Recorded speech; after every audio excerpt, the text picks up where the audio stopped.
Alright, today let's talk about the best in slot items for the rogue in phase 3. BWL is here. It is time to get that juicy loot.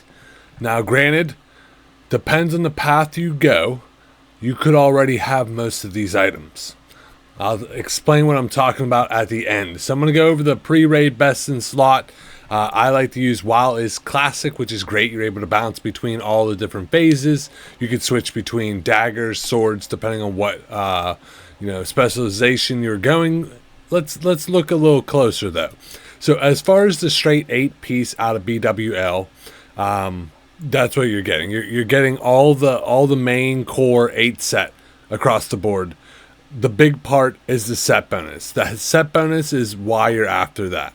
So the set bonus with the 8 set gives the rogue a chance to inflict roughly 300 damage and heal the rogue. This is amazing. So this is the only time, if you have the complete 8 set, that you're going to beat out the shadowcraft set. Like I said, I'll talk about that here in a minute, but let's keep going. So the 8 set for all of the actual gear itself, and then there's a lot of other little odds and ends. So for the neck piece, you're going with the talisman here. This 1% hit, 30 agility. Pretty nice necklace overall. You're going to carry this. I believe actually you don't replace it until phase 6 or late phase 5 in general. It's definitely an upgrade from the Onyxia one. Not a massive one, but an upgrade. And at the very end, I'll also talk about the priority of if I had a soft reserve guild and I only had a choice to pick 2-3 items, which ones I would go after first. That being very important so you get the core items that you're after. But let's continue on.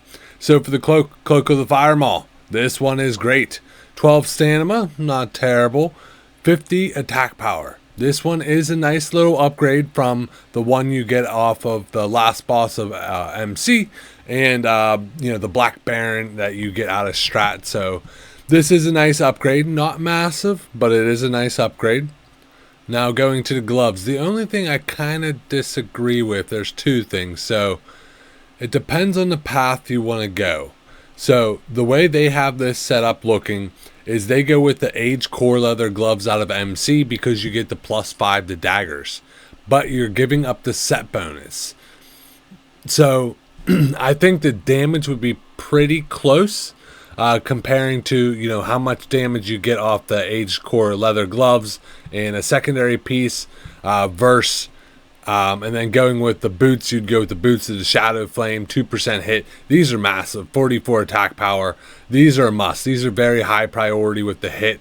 So yes, you could go that direction. You get a little bit more hit than you would off the gear. You get the +5 daggers, but you're losing the set bonus. If I'm going to go that direction, personally, I would probably just go the 5 piece out of MC for that set to get the extra 10 energy to be able to pull off a little extra things there. It's all going to be very, very close overall. I imagine from looking at this, I imagine it tests a little bit higher, but I would just rather go the 8 set if I'm going that path. Now for the rings, still using Band of Acuria off the last boss out of MC. This one, 2% hit, you can't beat it. You really can't. This one's going to carry over into a bunch of future phases as far as that goes. Now the new introduction to this phase is the Master Dragon Slayer's ring. This one is slightly better than Don Julio's ring, the PvP ring, and it's definitely a good bit bigger than the one you'll get out of Dire Maul. Yes, it's an upgrade, not a massive one, but it is a nice upgrade. One of the best ones, the most sought after one everybody's going for, Drake Fang Talisman. 2% hit, tons of attack power. Like, what more do you want to ask? This is a must. This is probably your best overall item for a very long time. You're going to carry this the whole way into phase 6.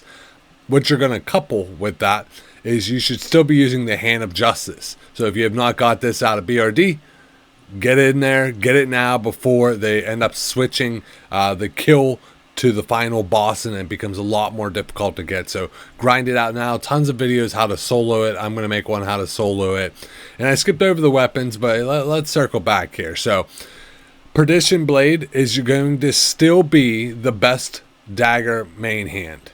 On there, you're going to get the +5 additional damage to as a weapon enchant. And then the offhand is the Core Hound Tooth. And still, both of these out of MC. And this one, you're going to go with either. You're going to go with the 15 agility or the Crusader chant. They're very, very close. I personally prefer the Crusader chant because I love seeing that proc, and it also helps me in open world farming to get that little extra heal out of it personally. Now the Striker's Mark, still out of MC. So a lot of these items you see that you can, a lot of them you can get out of MC even beforehand. Now let's talk about swords, and then we'll talk about a alternative that can replace a lot of these different things.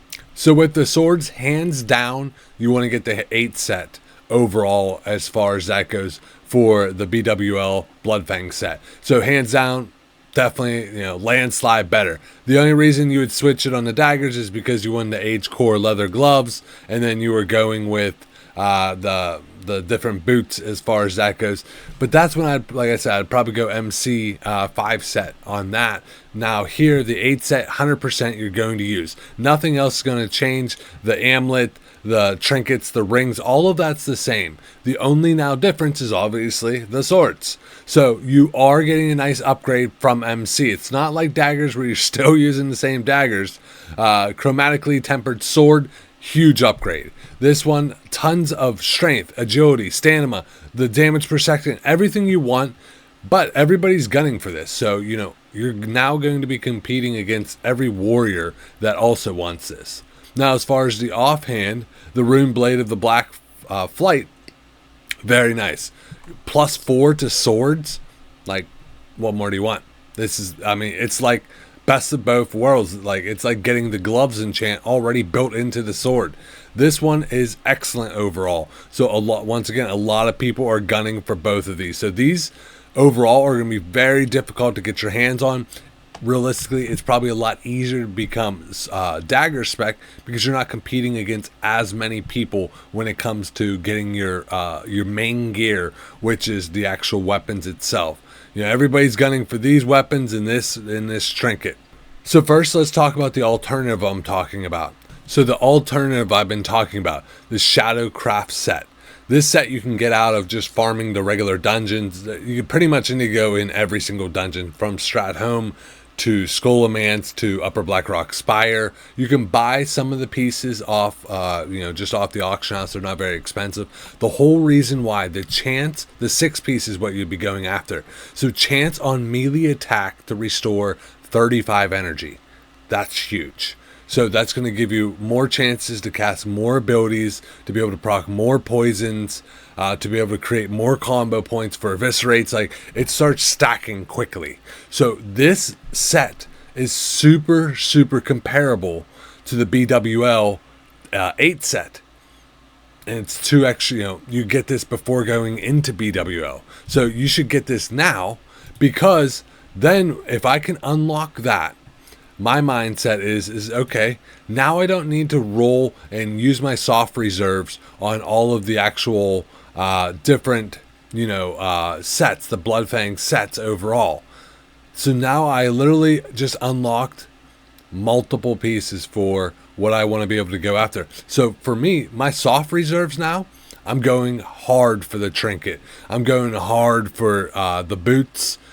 Those are the 2 biggest I'm going to go after right away. And then as a third one, I would probably go after the amulet, knowing that it's not going to replace either the amulet or the ring would be. And this is the Neff quest that you get off the very end, off his head.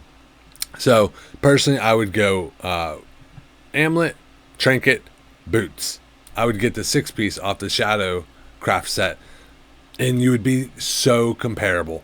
And like I said, until you get the 8 set through BWL, it's slightly, from everything I've read and, really deep dive on that, it's slightly better, not much. So yes, while I'm running it throughout the next couple weeks, I'll need on whatever I can, get what I can, but I'm not going to lose any sleep over it. I'm already coming in so well geared that I will be competing on all the damage meters already. And then now I only have to focus on these 4 items. That makes life so much easier.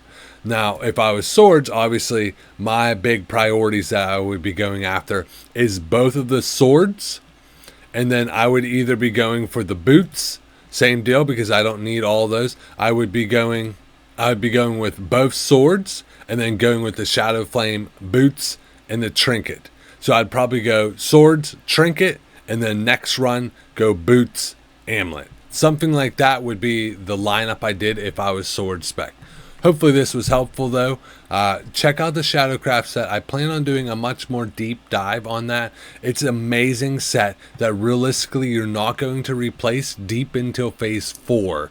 The viability for it and being able to get it before even having to do it, go in and be able to target focus these most sought after items is hands down, in my opinion, the best way to do it.